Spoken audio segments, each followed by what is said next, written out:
While the woman was away on a business trip, her husband took the opportunity to cheat on her and got his mistress pregnant. After becoming pregnant, the mistress pressured the woman into getting a divorce. Desperate and broken, the woman decided to end her life, but her daughter was left to suffer through a life of misery, eventually becoming a hostess just to survive. The tangled fate of 2 generations would eventually bring them all into a deadly game that would drag everyone straight into hell. That day, the young detective Hajime took Miyuki to an amusement park, where they spent the whole day having fun together. But as the two were heading home, an unmarked bus suddenly appeared. For some reason, they found themselves getting on the strange bus. There were no lights outside the windows. The entire bus was eerily silent, with only the driver's silent silhouette visible ahead. Just as Hajime and Miyuki began to grow suspicious, the driver suddenly put on a gas mask. He reached over and twisted open a gas cylinder beside him. A pale mist instantly filled the entire bus. Hajime and Miyuki quickly lost consciousness. When they woke up,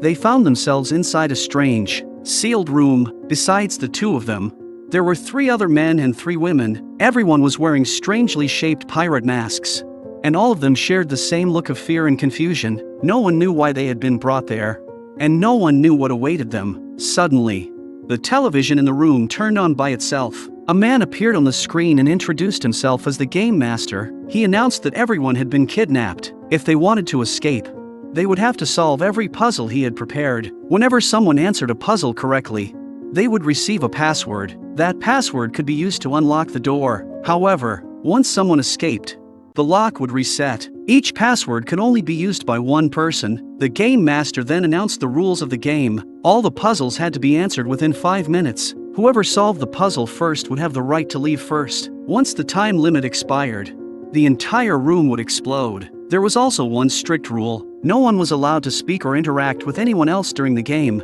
Anyone who violated the rules would be blown up on the spot, just like the mannequins in the room. Everyone finally understood that this was no ordinary game. It was a deadly game where their lives were on the line. Strangely enough, the puzzles created by the game master weren't particularly difficult. The first question asked for the year in which the Battle of Sekigahara took place. Hajime and Miyuki immediately knew the answer, but neither of them rushed to answer. They both wanted the other to answer first and escape. While the two were thinking only of each other, the other participants quickly answered the remaining puzzles. Before long, only Hajime, Miyuki, and Shiho remained inside the room. Shiho quietly approached Hajime. She offered him 100 million yen in cash in exchange for the answers to the puzzles. That enormous fortune was enough to completely change an ordinary person's life. But Hajime remained unmoved by the money. Instead, he solved the puzzle first, and gave Miyuki the chance to escape. When the final puzzle appeared, he willingly gave Shiho the opportunity to solve it and escape. But Shiho simply froze in place,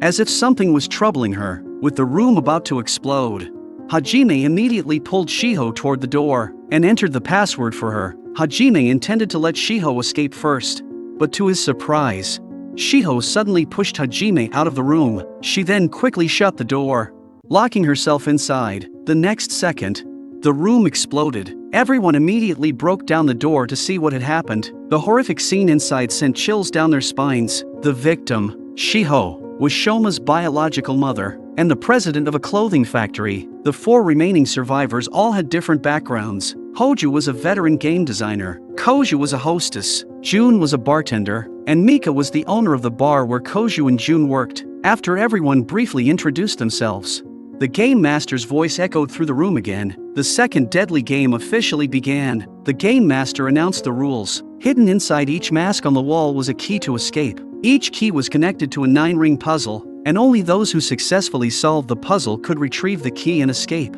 Anyone who failed to solve the puzzle before time ran out would be burned alive inside the room. Hajime was the first to solve the 9-ring puzzle, followed closely by Hoju, Koju, Jun, and Mika also solved their puzzles one after another and obtained their keys. At this point, only Shoma was still unable to solve his puzzle. His hands trembled uncontrollably from fear. Hajime wanted to help him, but Miyuki immediately reminded him that the rules clearly stated that anyone who helped another participant would trigger a poisonous gas punishment. Hajime figured that as long as they held their breath and avoided inhaling the gas for a short time, they could survive the punishment. He quickly helped Shoma retrieve the key, then immediately sent Shoma and Miyuki out of the room engulfed in flames. But just as he was about to escape, the key accidentally fell to the floor. After being exposed to the intense heat of the flames, the key had become scorching hot and was impossible to touch with bare hands. All the survivors waiting outside looked extremely anxious. Only Shoma was filled with resentment, repeatedly blaming Hajime for failing to save his mother. Seeing this, Miyuki became furious and slapped Shoma hard across the face. Just then, Hajime finally escaped. It turned out that he had wrapped Miyuki's handkerchief around the scorching key and used it to safely escape. After a brief moment to catch their breath, the third deadly game immediately began. The game master's voice came over the speakers and announced the rules for this round. The participants could obtain an escape key by eating the instant noodles on the table, but one of the bowls contained deadly poison. Whoever ate the poison noodles would die on the spot, meaning their survival depended entirely on what seemed like pure luck. The participants had no choice but to follow the rules. Shoma noticed a fish tank in the corner of the room and decided to use the small fish to test whether the noodle broth was poisonous. Everyone followed his example and poured some of their noodle broth into the fish tank. The fish showed no unusual reaction, and everyone temporarily lowered their guard. Koju was the only one who still refused to eat. She said that after using the fish to test the broth, she had completely lost her appetite. Shoma kindly switched his already tested bowl of noodles with Koju's, then tested her noodles again. Neither test revealed any poison. Everyone thought it had only been a false alarm and prepared to eat. At that moment, Mika made a terrifying guess. The poison might have been applied to the chopsticks instead. Koju immediately stirred the noodles with the chopsticks and then poured the broth into the bathtub. Before long, all the fish died from poisoning. Everyone at the scene was stunned and terrified. The participants then found the escape key at the bottom of the noodle bowls and successfully left the room. Outside was a long, dark corridor. As they continued walking, they began chatting among themselves. The conversation eventually turned to expensive wine. Hoju openly admitted that he absolutely hated alcohol, but Shoma said that he was an apprentice sommelier and loved tasting fine wine. The group eventually reached the end of the corridor and entered another sealed room. A cold voice came through the speakers, ordering Koju to close the door and announcing that this would be the final game. Only one person could survive this round. Everyone else would be killed by poisonous gas released inside the room. The rules were simple. An escape key was hidden somewhere in the room, and whoever found it would become the sole survivor. The game master reminded everyone that they had to pay attention to etiquette while searching for the key. The strange reminder left everyone confused. No one could understand why etiquette would matter when they were fighting for their lives. There was no time to think about it, so everyone immediately began frantically searching the room. The moment Shoma caught sight of the bathroom, he suddenly understood what the game master's hint meant. He rushed into the bathroom and locked the door behind him, searching for the crucial clue alone. Moments later, a horrifying scream came from inside the bathroom. Hajime and Jun immediately worked together to break down the door and rushed inside. Shoma used the last of his strength to weakly utter one word, etiquette. Hajime quickly examined the scene and discovered that a painting had fallen off the wall. The back of the painting was covered with sharp, poison needles. At that moment, a strange smell began spreading throughout the room. Mika immediately identified the gas as sleeping gas. Soon, everyone collapsed to the floor and passed out. When everyone regained consciousness, they found themselves lying in hospital beds. The sleeping gas released inside the room had knocked everyone unconscious, but fortunately, people outside had called the police in time and rescued them. Everyone survived except Shiho and her son Shoma, who were the only two victims of the deadly game. Hajime dragged his exhausted body through the events of the bizarre death game once again. Watching innocent people die while everyone was manipulated by the killer like puppets filled him with humiliation and rage. Hajime was consumed by fury and became determined to uncover the mastermind behind everything. Two major questions continued to haunt him. First, the game master had threatened to kill everyone, yet in the end, he had used sleeping gas instead and allowed everyone else to survive. Second, Shiho could have escaped, yet she deliberately stayed behind and waited for her own death. Just when Hajime was at a loss, Detective Kengo called and provided a crucial clue. Armed with this new information, Hajime returned to the scene of the first murder and finally discovered the key flaw. The television equipment at the scene was from the exact same brand used in the amusement park's 3D theater. At that moment, Hajime finally saw through the entire elaborate trick set up by the killer. He immediately gathered everyone together. Then, in front of everyone, he revealed the entire truth. What appeared to be a random killing game with indiscriminate victims was actually a carefully targeted murder. From the very beginning, the killer's only targets were Shiho and her son, Shoma. Hoju questioned this theory, pointing out that the rules of every round seemed fair, with life and death determined entirely by luck. Hajime immediately explained that all of this was merely an illusion deliberately created by the killer. He then brought out a whiteboard with a diagram showing everyone's relationships. Shiho and her husband had a son named Shoma, and after her husband died, Shiho built the company into a successful business on her own. But before marrying Shiho, her husband had already been married once and had a child from that marriage. The killer's main motive was to make sure that child would inherit all of Shiho's fortune. That was why the killer murdered both Shiho and her son, and that child was Koju. Koju looked completely bewildered and insisted that she knew nothing about any of this. Hajime then revealed the truth. Koju really was completely unaware of the plan, and the real killer was Mika. Mika was stunned when she heard this and immediately denied it, claiming that she had also been trapped in the deadly game and had nearly lost her life. Hajime immediately exposed the flaw in her story. The rules of the second game clearly stated that anyone who helped another participant solve the puzzle would trigger the poisonous gas. Everyone had believed those rules without question, yet when the gas began spreading during the final game, Mika immediately recognized that it was sleeping gas rather than deadly poison. That extraordinary ability to identify the gas proved that she had known far more about the game than everyone else. Shoma's death was also the result of Mika's carefully orchestrated plan. She had investigated Shoma's personality, interests, and weaknesses in advance and designed each trap specifically around them. During the second game, Mika deliberately prepared a 9 linked rings puzzle that Shoma was not good at, intending to leave him trapped inside and burned alive. But Hajime saved him. During the third game, Mika placed a poison capsule inside Shoma's cup of instant noodles. When he tested the soup for poison the first time, the capsule had not yet dissolved. The poison capsule would only completely dissolve and take effect after 3 minutes, but Shoma accidentally switched bowls with Koju, completely disrupting Mika's plan. To prevent Koju from accidentally consuming the poison, Mika immediately warned everyone that the poison was hidden on the chopsticks. After 2 consecutive murder attempts failed, Mika used the final game to carry out her ultimate killing plan. The final clue, "Pay attention to etiquette," was a trap specifically designed for Shoma. An ordinary person would simply interpret the phrase as a reminder about proper behavior, but as a trainee sommelier, Shoma knew that etiquette in the wine industry could specifically refer to wine labels. It was a term that only someone familiar with the wine industry would understand,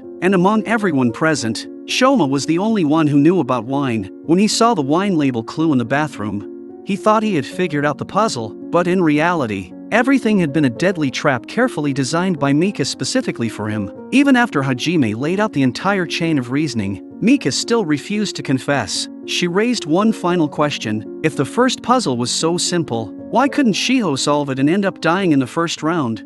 Hajime immediately exposed her trick. He had everyone put on the same pirate masks they had worn during the deadly game and played the first basic puzzle on the television. The question asked which direction the sun rises from in the morning. Everyone present could easily answer it by raising a hand. Everyone except Mika, who looked completely confused, as if she had no idea what the answer was. Hajime then had Hoju put on Mika's mask. It turned out that from Mika's perspective, the mask displayed a completely different question. Hajime explained that every mask contained a pair of 3D glasses. The entire trick relied on the imaging technology of the 3D television. All the masks blocked the right eye and only allowed the left eye to see the screen, making the puzzles appear simple and easy to understand.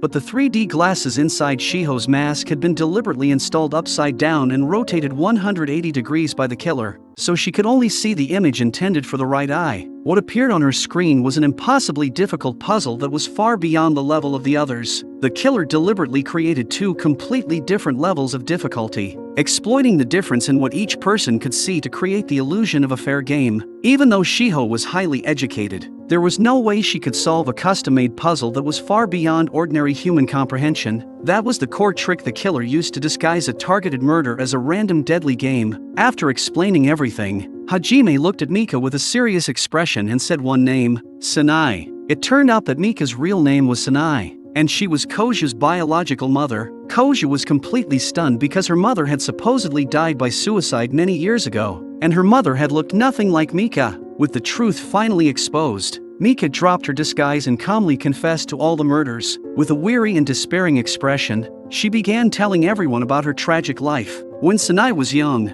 she had a stable job and a happy family, but her husband eventually had an affair with Shiho, and the affair resulted in Shiho becoming pregnant. Shiho then went directly to Sanai and pressured her to divorce him. Weak and timid by nature, Sanai had no choice but to leave. Afterward, she started her own business and opened a studio, hoping to build a peaceful life for herself. But fate continued to turn against her. When her business failed, she was left with enormous debts. Desperate to repay them, she resorted to fraud and eventually became wanted by the police. Losing everything she had, the combined pressure of divorce, overwhelming debt, and being wanted by the police completely crushed her. She lost all hope and began contemplating suicide. She went into the mountains intending to end her life, but unexpectedly discovered an unidentified corpse. Using the identification documents left behind by the dead woman, she discovered that her name was Mika. Even more coincidentally, they had been born in the same year and the same month. That was when Sanai came up with a crazy plan. If she could live under Mika's identity,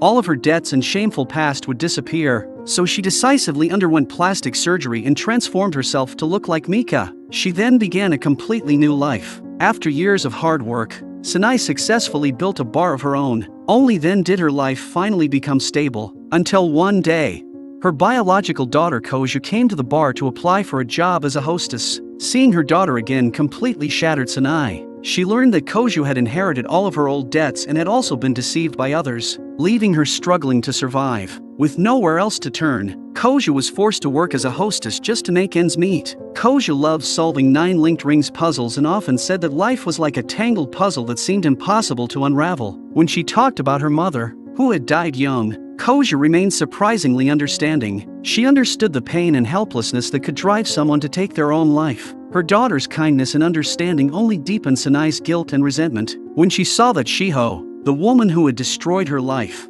was now living a successful and glamorous life, extreme hatred and jealousy completely consumed her reason, and the idea of revenge was born. She became convinced that if she eliminated Shiho and her son Shoma, Koju could inherit Shiho's entire fortune. Her daughter could then use the inheritance to pay off all her debts, escape her suffering, and live a peaceful life. After revealing the entire history of their grievances, Sanai suddenly coughed up blood. She admitted that she had been suffering from a serious illness for a long time and did not have much time left. She wanted to use the little time she had left to pave the way for her daughter's future. Koju remembered a warm childhood memory of falling down and being helped back up by her mother. Her heart was filled with complicated emotions. Even after learning that her mother had committed unforgivable crimes, she still felt love and sympathy for her. All the pain, resentment, reluctance, and love became intertwined. At that moment, the years of separation, misunderstandings, and regrets finally began to fade away. The case eventually came to an end. Sanai, already suffering from a serious illness,